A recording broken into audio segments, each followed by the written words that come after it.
Willie D Live. What's up, family? If it's your first time checking out the show, let me know what city, what state you're coming in from. If you're outside of the U.S., let me know what country you represent. Throw up your flag. Family, I need you to smash up the like, smash up the like, smash up the likes. Also, if you have not done so already on YouTube after you subscribe, there's a little bell next to your subscribe button. Go ahead and click that thing right now so you can get your notifications each time I drop a new video like this. That way you'll be in the loop. I let a few hundred of y'all come in, then I'm going in. But in the meantime, in between time, I'll get some shots out to the early birds, starting with China Carter. What up? HBG, what's up? What's up?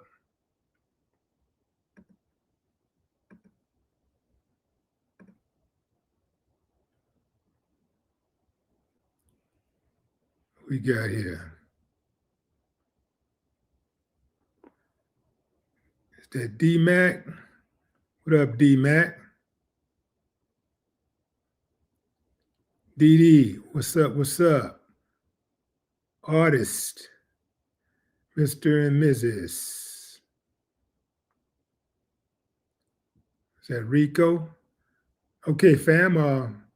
Let me get right to it. What's up, Connie? Connie Hodge. Going in. Family, another legend gone. You know, yesterday, the city of Houston took a big hit when DJ Michael 5000 Watts was pronounced dead. And now we're learning that Damon Wilson, who played Lamont Sanford on Sanford and Son, is now no longer with us. He died on yesterday also, but we're just getting the news today. I had to absolutely cover this and pay homage because this Sanford and Son, like what is it? The Good Times, like the Jeffersons. It was, you know, these sitcoms were like part of the fabric of my childhood. And so I know these sitcoms like the back of my hand. I know these characters like the back of my hand. And you know, they brought us a lot of joy, even though they were acting and, you know, entertaining or whatever. Sometimes you take that to get your mind off of this wild, crazy, beautiful world. You know what I mean, fam? Just to get a little, hit that reset button, man, freshen up a little bit, you know, like clear your head and sit back and allow yourself to be entertained for a minute, right? Let me get into the story here. This story is according to the Daily Mail. I picked the Daily Mail to cover the story because the Daily Mail had pictures, and I don't have to show y'all. I have to click on as many pictures if I go by this article here. Grady Damon Wilson, best known for playing Lamont Sanford on the hit NBC sitcom Sanford and Son, has died at the age of 79. The beloved actor passed away Friday morning at his home in Palm Springs, California, following complications related to cancer. His son, Damon Wilson Jr., confirmed the news to TMZ, though he did not disclose the specific type of cancer his father had been battling. I love him. He was a great man, Damon Jr. told the outlet. Wilson starred opposite Redd Foxx as Fred Sanford's sharp-tongued son on Sanford and Son from 1972 to 1977. After the show's success, he went on to headline several television projects, including a lead role on the short-lived sitcom Baby, I'm Back. A few pictures there. We'll come back to the pictures. Appearing opposite Fox on Sanford and Son, the duo helped push boundaries with one of television's earliest black sitcoms, black-led sitcoms. Redd and I were making history back in those days, Damon wrote in his 2009 autobiography. We were the first blacks to be on television in that capacity, and we opened the door for all those other shows that came after us. Wilson is survived by his wife, former model Cicely Johnston, along with their 6 children. The couple married in 1974 and later devoted much of their life together to their shared Christian faith. Beyond his acting career and service as a Vietnam War veteran with the U.S. Army, Wilson embraced ministry, becoming an ordained Christian pastor in the 1980s. He went on to found the Restoration House of America, a nonprofit aimed at helping formerly incarcerated individuals successfully re-enter society. Wilson also chronicled his life and beliefs through a memoir, in addition to authoring several faith-based books. Fans quickly took to social media to honor the late star, with one writing on X, R.I.P. Damon Wilson. My parents were pretty insistent on a 10 p.m. bedtime when I was a kid, but they always let me make an exception for Sanford and Son when it came on WPHL at 10. Always worth it. And I concur. Always worth it. Let's go back, check out some of these pics. That's the crew right there, y'all. That's the crew right there.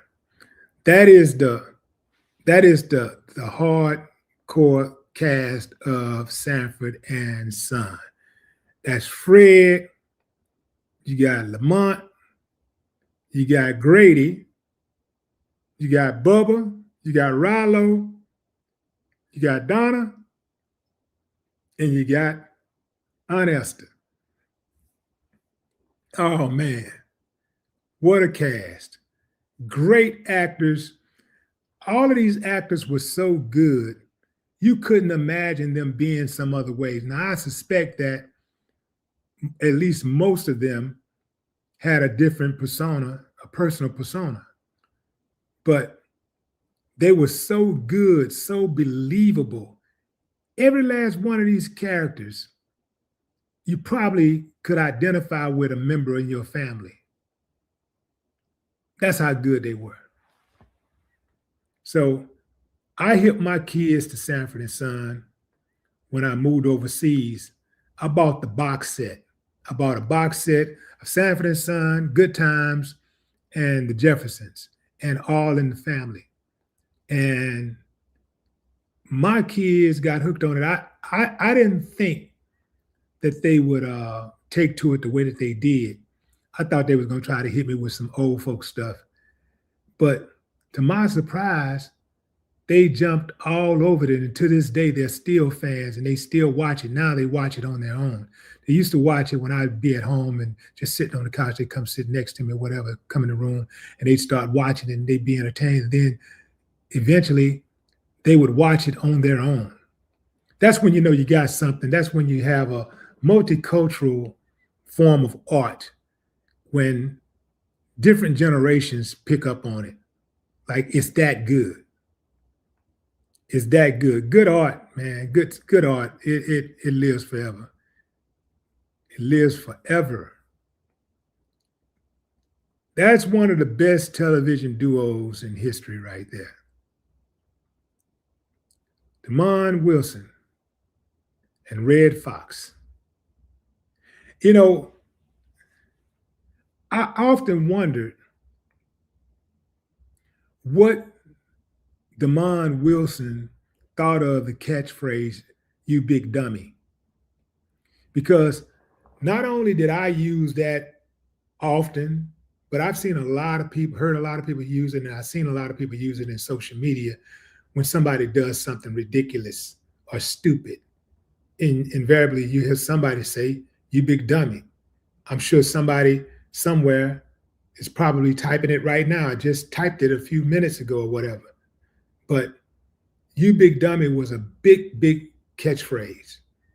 And it worked.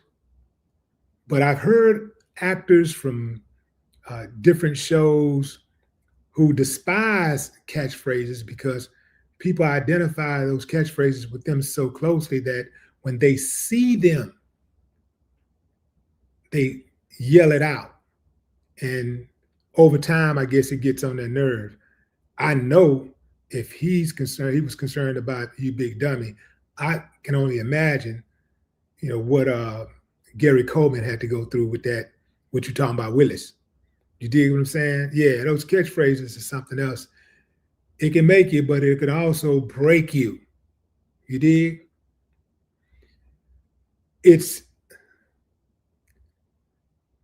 Lamont's death comes about a year, 2 years after he started talking about Hollywood and putting Hollywood on blast. I distinctly remember the episode that he did on Comedy Hype. The Comedy Hype episode was huge.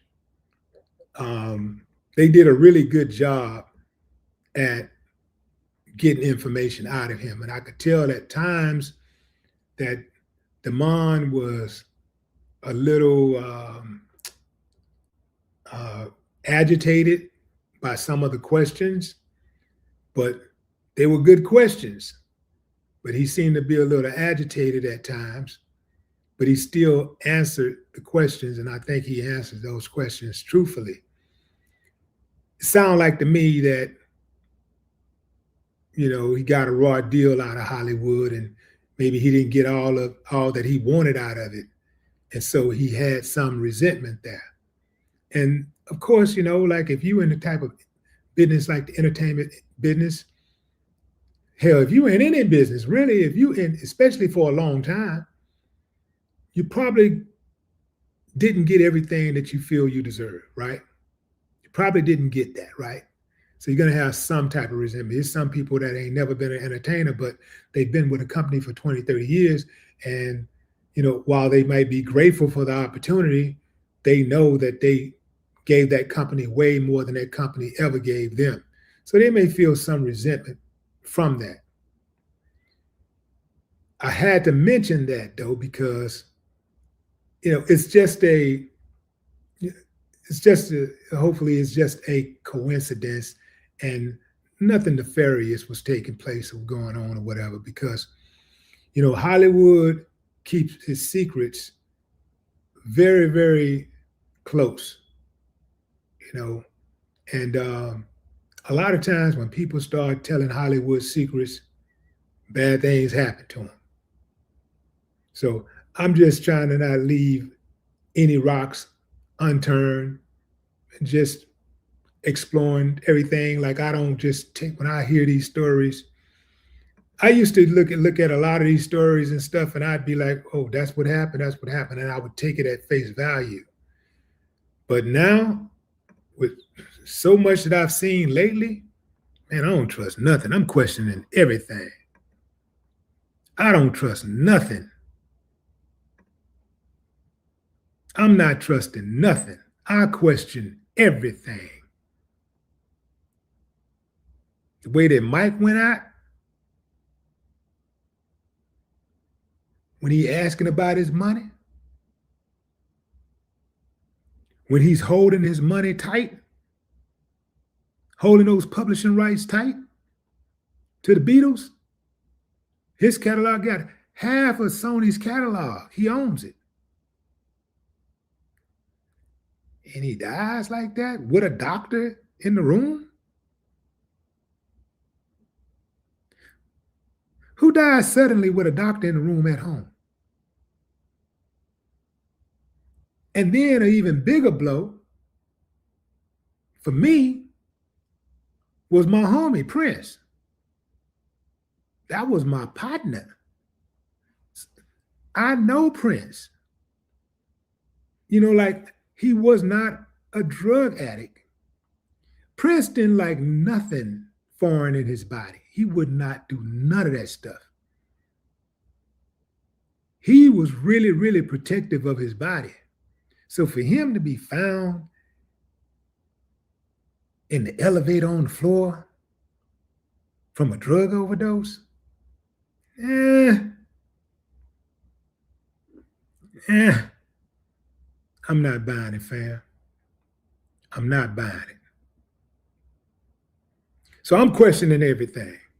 I'm questioning everything. I'm not alleging anything. You know, I'm not saying something happened nefarious. I'm just saying that I'm questioning. I ain't accepting just. Then when you look at what's going on with the economy, you look at what's going on in DC with these decisions that are being made with the government and how all of these different agencies are being exposed.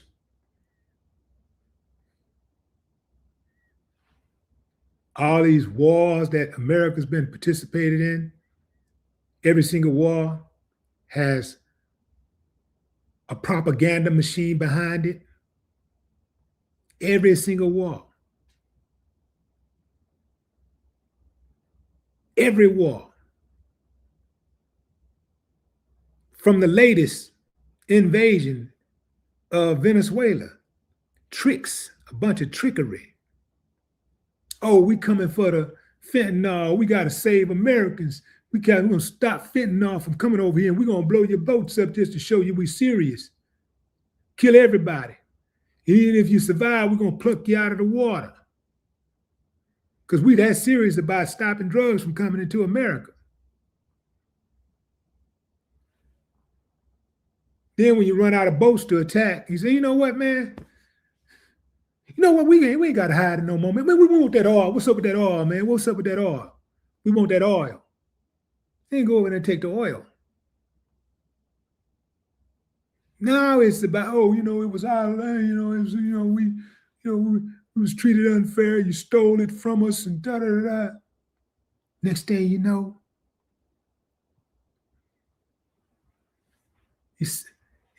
he announces, this is the president of the United States announces that he's the president of another country that they just overthrew.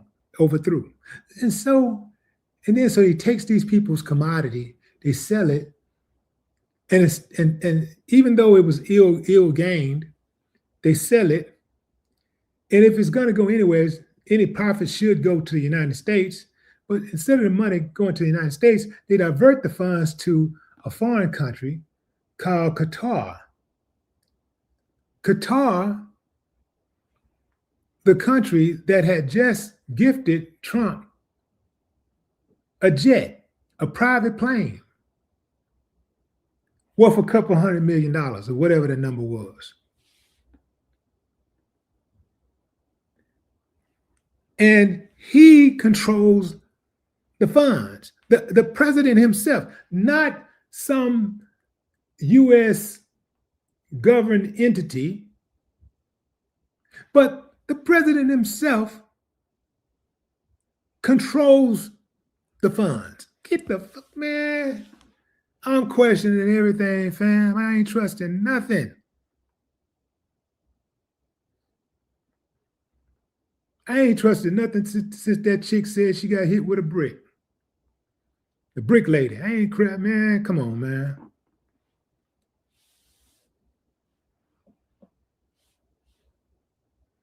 Questioning everything.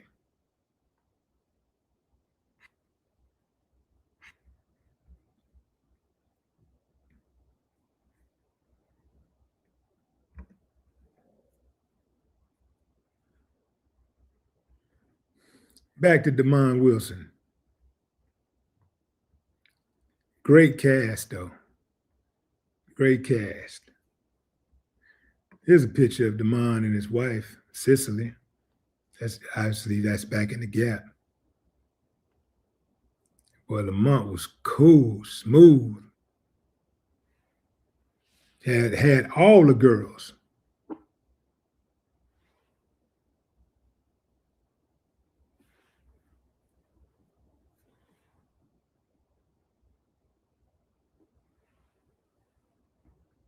Yeah, she was something else, man. She was something to look at. You know, she used to be a model.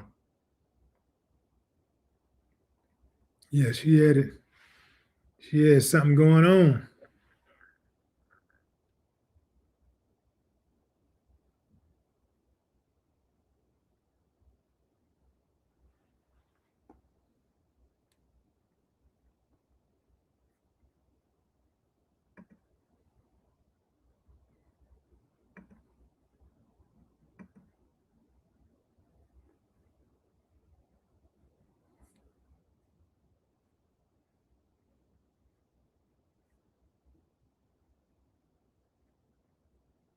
If you're just not joining, fam, we fellowshipping right now, having a conversation about Grady Demond Wilson, who played Lamont Sanford on Sanford and Son. He was pronounced dead on yesterday at 79 years old. 79. He passed away after a battle with cancer. His son made the announcement, he confirmed that he did indeed die, but he would not provide the type of cancer that he died from.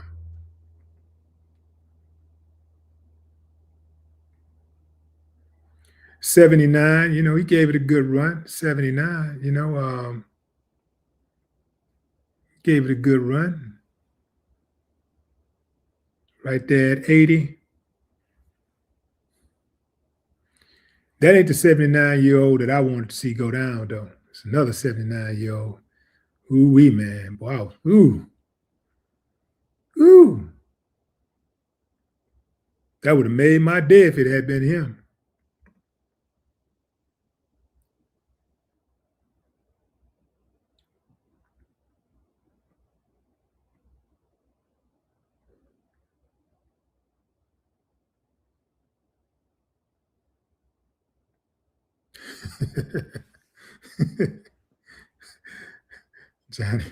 Johnny, now you know I can't do that, man. I do it, but I don't like putting myself in jams, man. And I don't like apologizing.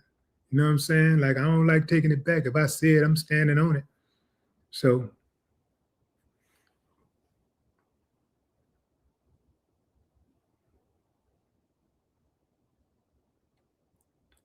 if I say it, I'm gonna stand on it.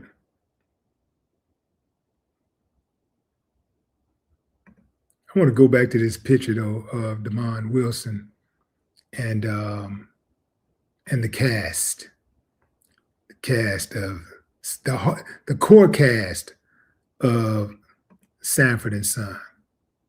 The core cast.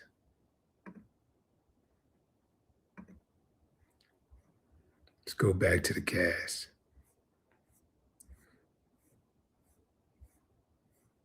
That's the core cast. Ooh, boy, that's good. Boy, every time I see those people, I mean, it feel like family. I feel like I'm looking at my family, man. Talk about some characters. Man, if think about this, fam, if you had characters like this in your family and you was around them every day, you wouldn't even have to watch television. You wouldn't have to go to the movies or nothing. Like, it's something with these guys every single day. It's something going on, right?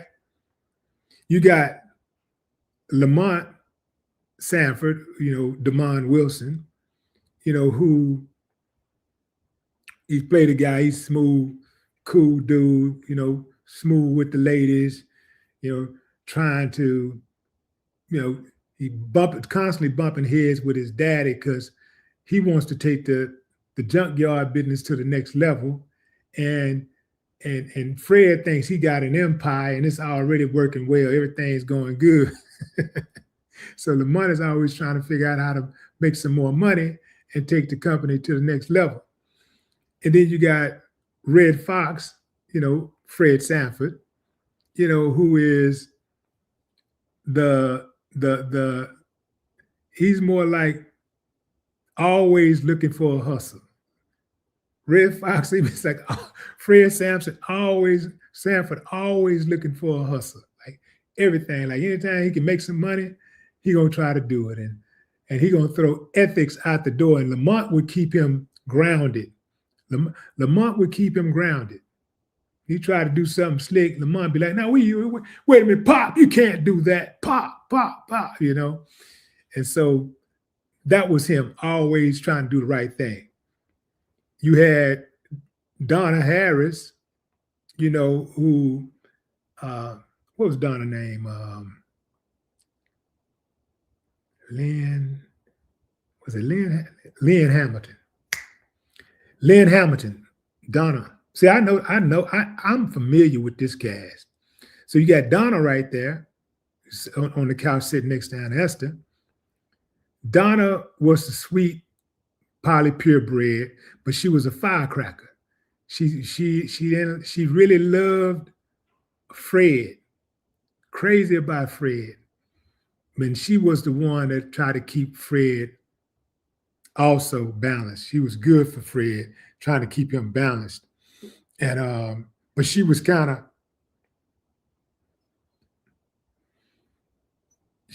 prissy, you know what I'm saying? Like, you know, sometimes, you know, she'd have her nose up and Fred had to check her a couple of times, you know. Yeah, you know, bring her back down to earth. But it leveled out because they were from two different worlds and they had to grow to understand one another because they loved each other. I think love overpowered their differences. And so they figured it out. Man, I could damn near write. I can do something on this, man. I could damn near write about this, man. You know, like, yeah. I think I might be a Sanford and Son historian. Yeah, I might be a Sanford and Son historian. And everybody know Aunt Esther, you know, LaWanda Page, everybody know Aunt Esther. Aunt Esther was Fred's sister-in-law, who was Elizabeth. So Fred's sister-in-law, Aunt Esther was Fred's sister-in-law. Fred's wife, who was the sister of Aunt Esther, had died. Elizabeth, she died. They never said how she died, but she died. And Aunt Esther would come through every now and then just to check on her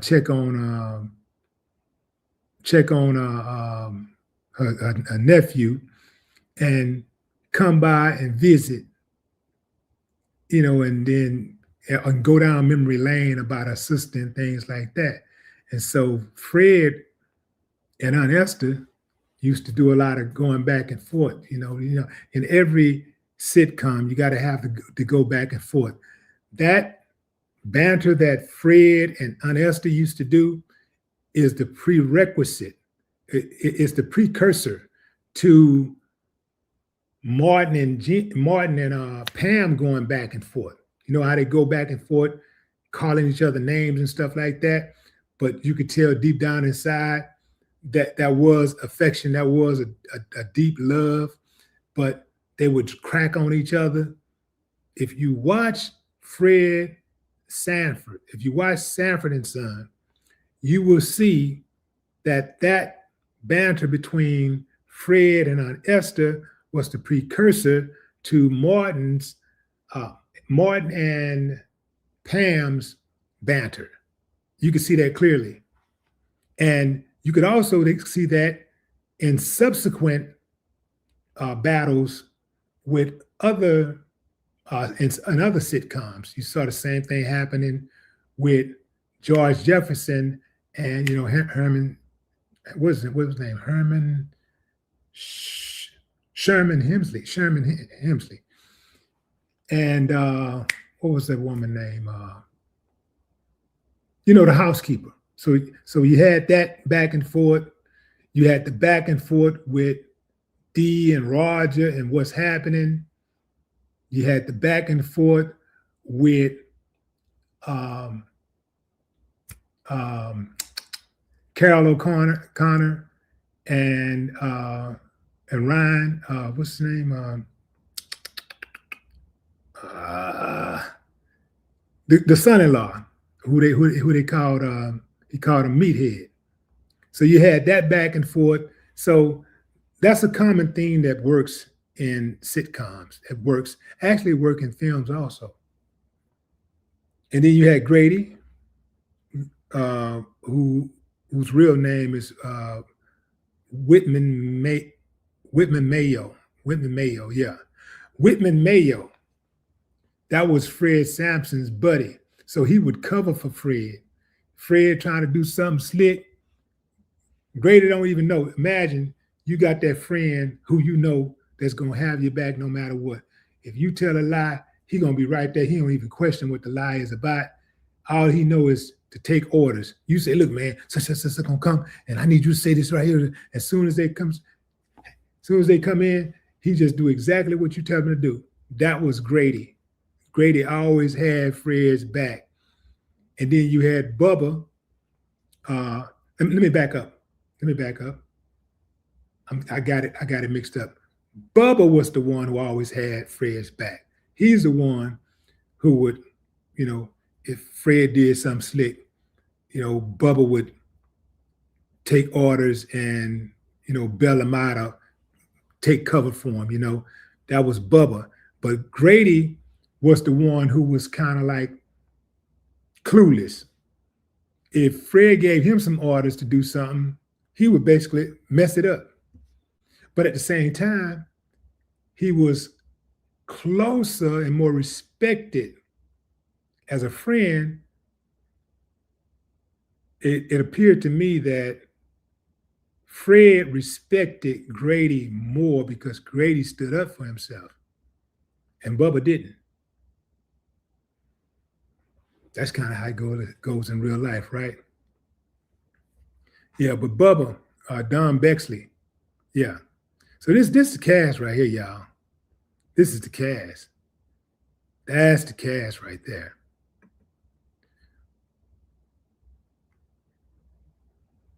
All of those people that I just named are dead, by the way. All of them are dead. Rollo is the only one out of the core cast. Rollo is the only one that's still alive.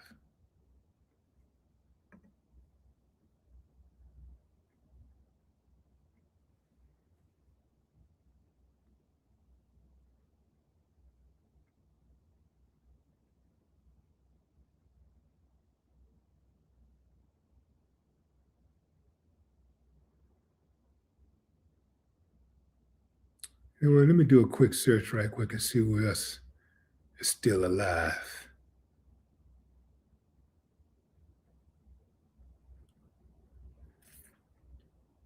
So you got, actually Rollo died too. Damn, I didn't know he died. He died in 2019. Nathaniel Taylor. Yeah, he died in 2019. Wow.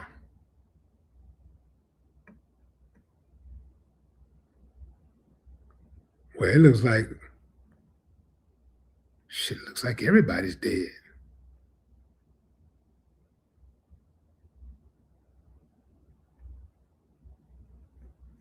Yeah, I'm watching my childhood like vanish right before my eyes.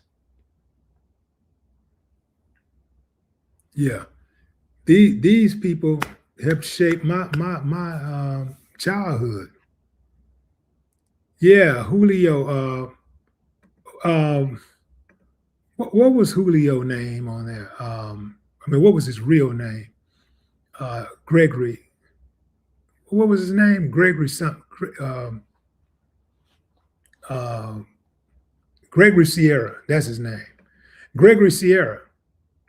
You know what's crazy? I got a memory like my aunt. My aunt Kay knew all of the real names of characters on television. She knew their real names. She knew the names of all of the Hollywood stars, all of these people. Like, it didn't matter if they were black, white, whatever. She knew their names. And she was like the trip part about it is that, I never seen her watching television. Whenever I'd be around her, I might see her like reading a book or something, and she wasn't like an old lady, she was only a few years older than me. My grandmother had a bunch of kids. But what I'm looking at right now is these people were a fabric of my childhood. And they are, to me, what I am to many people today.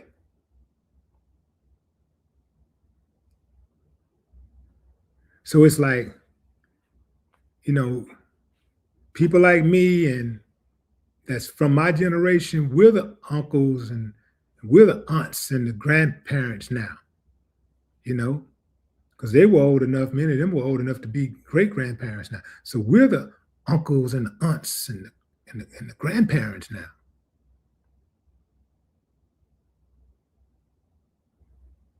A change is actually coming. Like the change is happening.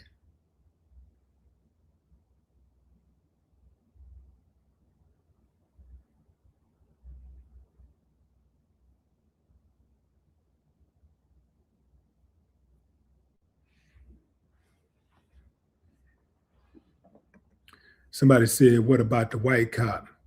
The white cop was Officer Hoppy. Remember that dude? That dude was funny. Officer Hoppy. Howard Platt. Officer Hoppy. Yeah. He played alongside of Hal Williams, who played on, what was that, 220, what was it, 227 or something like that? Did somebody put that in the chat? 227, I think, was the name of that show. Hal Williams. Yeah, 227. Yeah, they played the cop.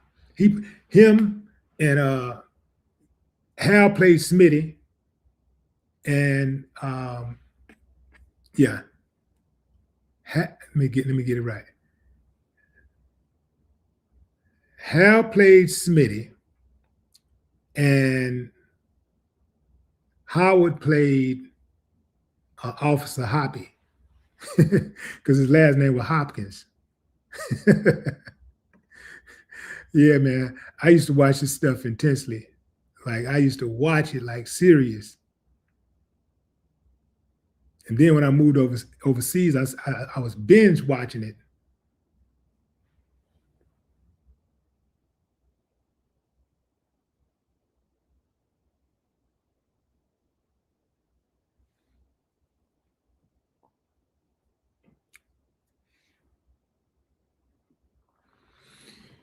Yeah.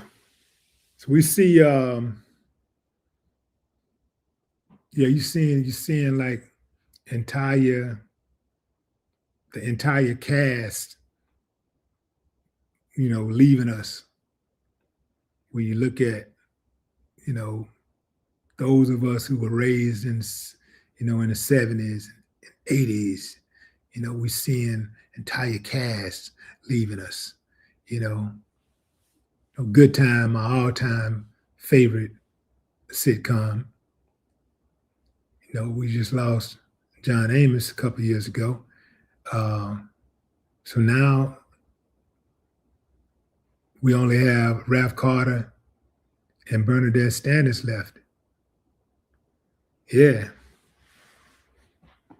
Well, actually, also, I'm tripping. You got Ralph Carter, Bernadette Standish, and you have Jimmy, what's his name? Jimmy Walker. Jimmy Walker is left.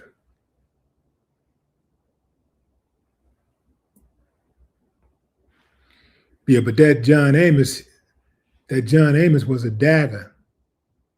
John Amos was a dagger to me, man. Yeah, that was a dagger.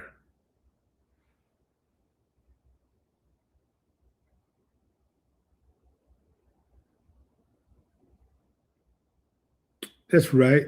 That's right. Janet Jackson, she was on there too. Now, Bookman gone. Bookman died like a while ago.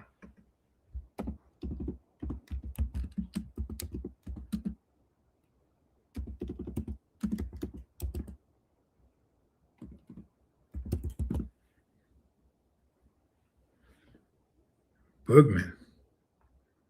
Johnny Brown. Yeah.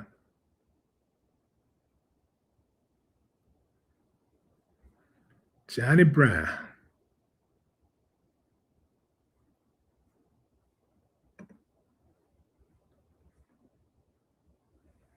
Yeah, Boogman died in March 2022.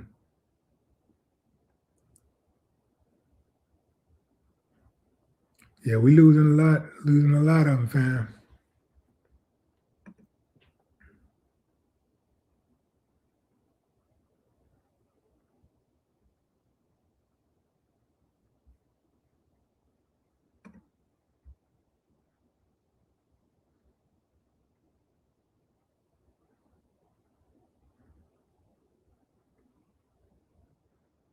This is Desmond on Honey, I'm Back. That's the cast of Honey, I'm Back.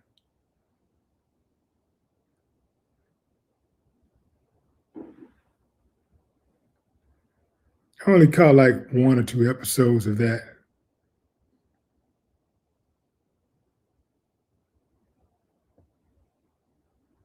But it was only around for a season. You know, the sitcom business is a tough business. Hollywood is a tough business. You know, it's tough. It is a tough business. So I don't know how well financially that Damon did, but I do know that when he came on Comedy Hype, you know, he seemed to have you know, he had a major problem with Hollywood and how things go on out there, and he spoke on it. He spoke on it, and I do believe that he spoke candidly. And even though he was agitated at the questions from time to time, I think that it was a great interview.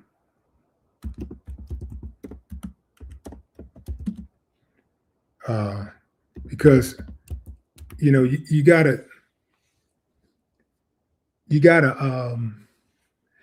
ask the questions, and the questions I think John Abel is the owner of Comedy Hype, is the one that interviewed him. I think that was that. Yeah, I think that's John. I think that's John Abel. But that's who interviewed him, and he asked him some really good questions, and I could tell that that Buddy was getting agitated, but he still, you know, he still asked the questions.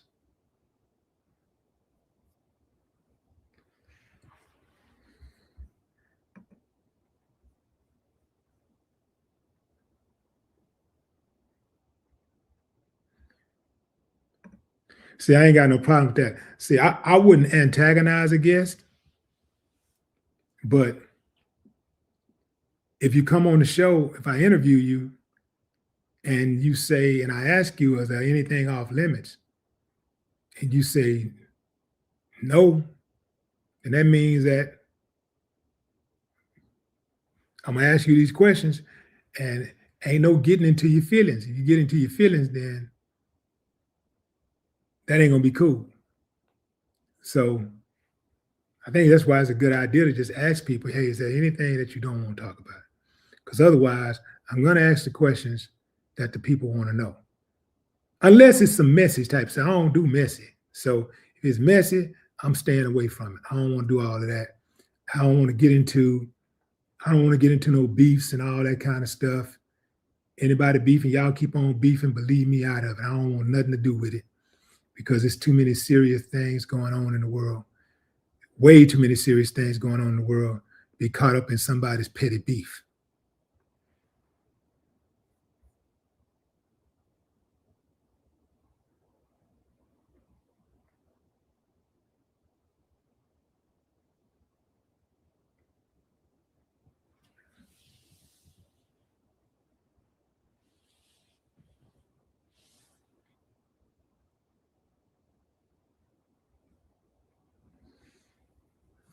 Yeah. So that Hollywood is a very, very cutthroat game. And, I hear about stuff all the time, about stuff going on in Hollywood and the music industry and hell, in all of these industries, really. But because I'm in the entertainment industry, I hear about that the most.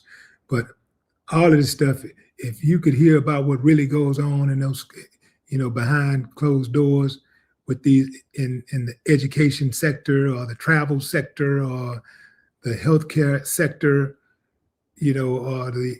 or the clergy sector, religious sector, man, the construction sector, yeah. And the more money involved, yeah, the more salacious the stories. That's my time, fam. I appreciate y'all joining live. Until next time, enjoy the rest of your morning, afternoon, or evening, wherever you are in the world.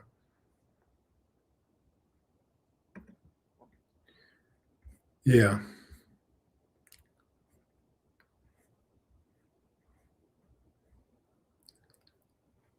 R.I.P. Desmond Williams. I said Desmond. R.I.P. Damon Wilson. No more talk.